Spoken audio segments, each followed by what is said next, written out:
Hi, I'm MissingnoXpert. I want to start off this video with a quick message to longtime viewers, seeing as how I haven't posted to YouTube in nearly 4 years.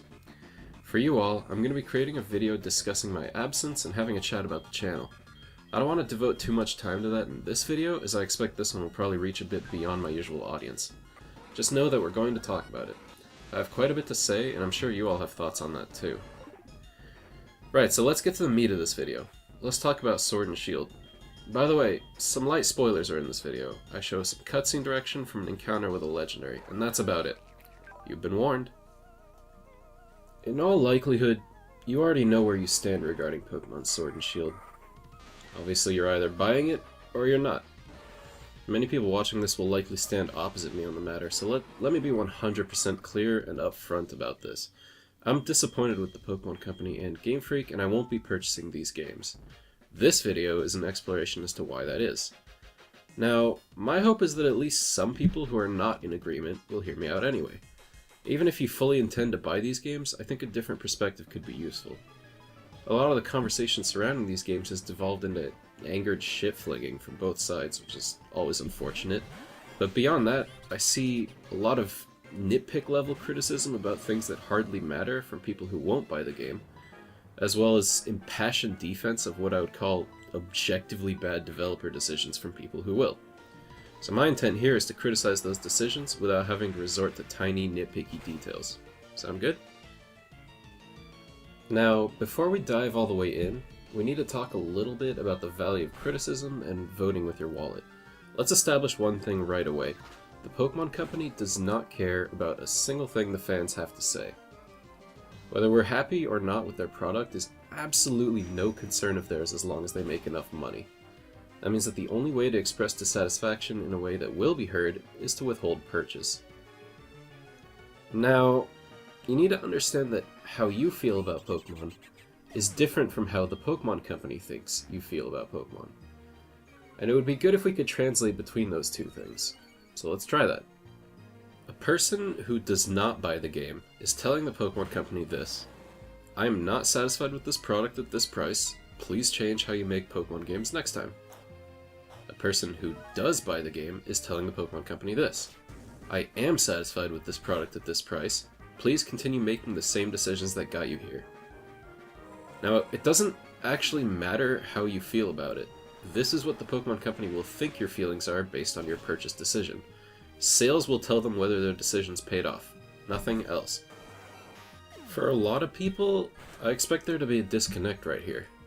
Because I'm sure there are many people who are disappointed with a bunch of the aspects of Sword and Shield, but buy the game anyway, just because they want to play a new Pokemon game. And by the way, if that's you, I don't want to disparage you in any way. That's perfectly legitimate, actually. But you should understand that by doing so, you're signaling to the Pokemon Company that you're not disappointed in any way, that you're okay with this level of quality being the new standard. That's what your sale tells them, whether it's actually true for you or not. So if you're not happy, the best time to let the Pokemon Company know would be now, before this level of quality becomes their new standard. Criticism is important because it helps people decide how they want to play the situation. Are you disappointed enough to hold out, or not? Either way, you're not any less a part of the Pokemon community. Those who criticize it do it because they want the games to be the best they can be, and they feel it's just not happening right now. Some people are probably wondering, so what is there to be disappointed about? Oh boy, here we go. This can was first kicked down the road when producer Junichi Masuda stated that not all Pokemon will be compatible with Sword and Shield. This is different from not having all Pokemon be obtainable in the game. Unlike all prior main series games, not all Pokemon are programmed in. Some will simply not be usable in-game, and you can't transfer those Pokemon to the new games. At the time, we didn't yet know the full extent of this carnage, but many were rightfully angered and worried that their favorites would be culled. At the time, the content carving was justified by explaining that the graphical work would simply be too much with so many Pokemon. Fair enough, honestly. I and many others would be able to look past the national dex removal if Sword and Shield were the graphical powerhouses we were led to expect. It's the first home console Pokemon game, and the Switch is way more powerful than a handheld. I'm sure they'll make it look great. It doesn't look great. Not awful, but not what we were led to believe. Like right away, fans spotted a healthy mix of ugly texture work, reused 3DS animations, bad pop-in, and suspiciously familiar Pokemon models. Today, we have evidence, courtesy of data miners, that the Pokemon models are actually ripped whole cloth from the 3DS titles, which is something Game Freak specifically lied about. Even after all these years, the Pokemon still have incredibly generic animations when using moves in battle. 20-year-old Pokemon Stadium's animations were more dynamic than how the main series battles look. Like when a Pokemon shoots a beam in Stadium, it actually looks logical, like it's coming out of its mouth or something, you know? In this game, it just come out of the stomach, just like they have in all the main series games. But I suppose it's not fair to compare Stadium to Sword and Shield. After all, Stadium wasn't developed by Game Freak.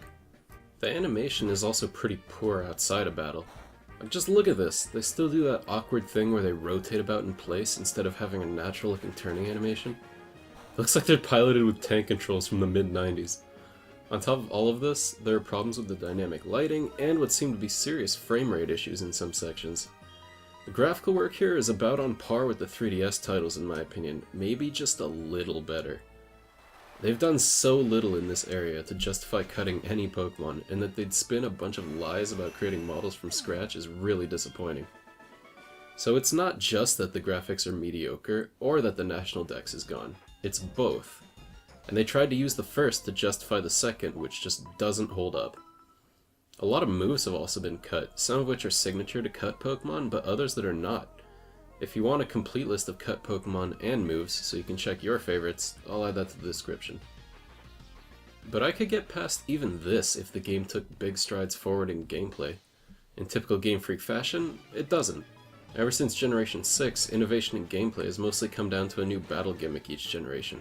First we had Mega Evolution, then we had Z-Power, and now we have Dynamax. I'd call Pokemon Big for 3 turns, by far the least interesting of these 3, and the other 2 have now been axed completely. Goodbye, Mega Evolution, so much wasted potential.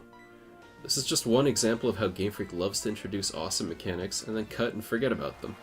In the description you'll find a more exhaustive list, but really just off the top of my head I can name the Battle Frontier, the Safari Zone, the GTS, difficulty options, XP share toggling, the Friend Safari.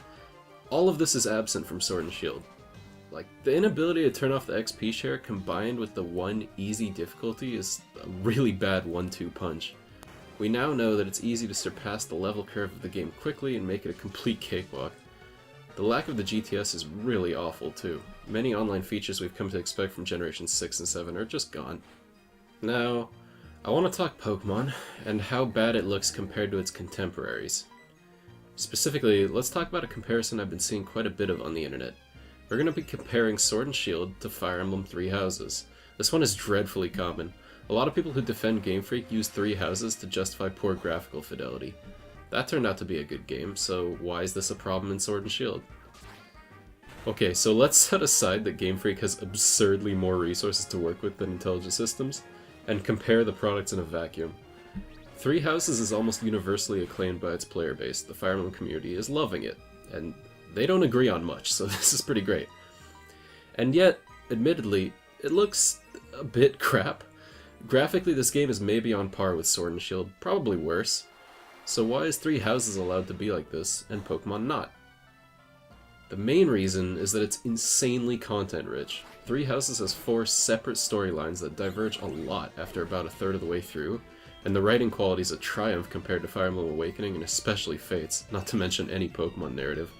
It's also fully voiced, which is nuts considering there's like 400 hours worth of unique content.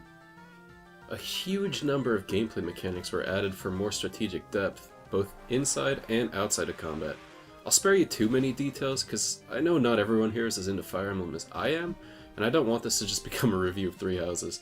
But just note they took so many ideas from past games, improved on some and tweaked others, and created a game with the big scope you'd expect from a handheld franchise moving to home console.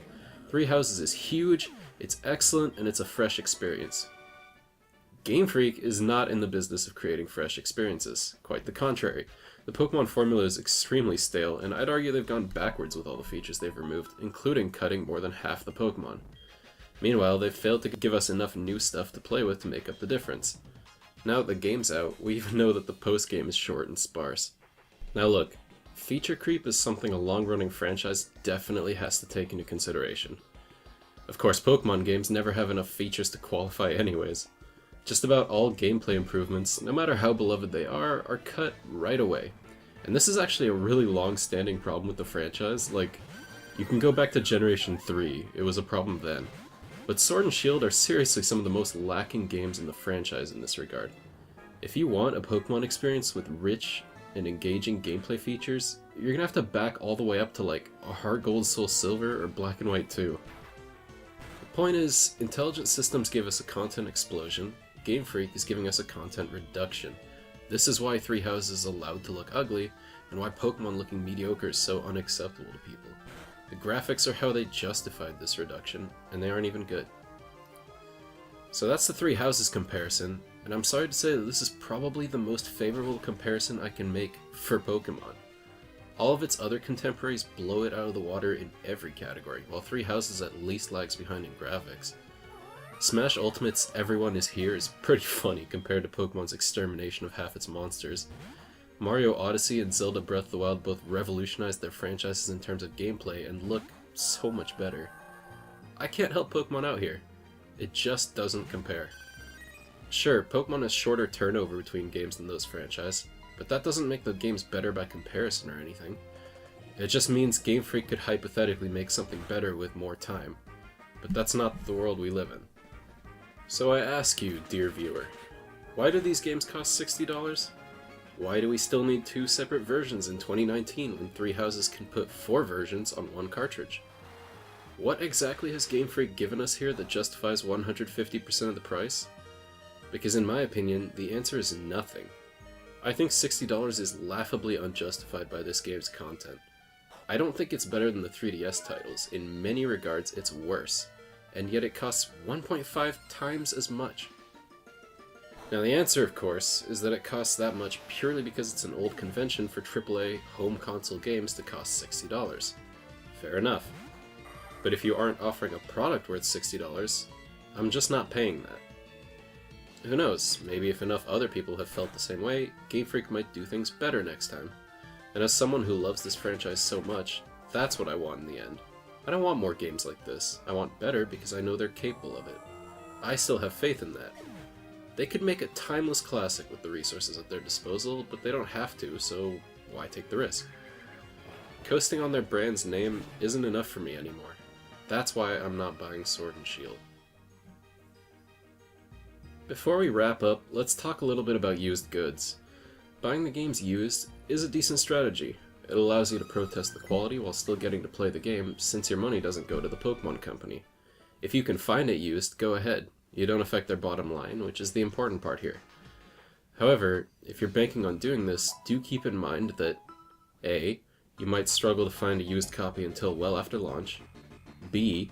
In order for you to get your used copy, someone must have bought it new, which itself is a sale that they made, and C. You might still end up paying the Pokemon Company if they launch DLC you like. They don't really do this, but you never know.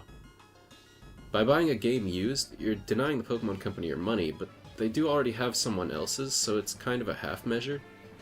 Still, if you want to play the game but you're unsatisfied with its quality, I'd recommend at least checking for it used.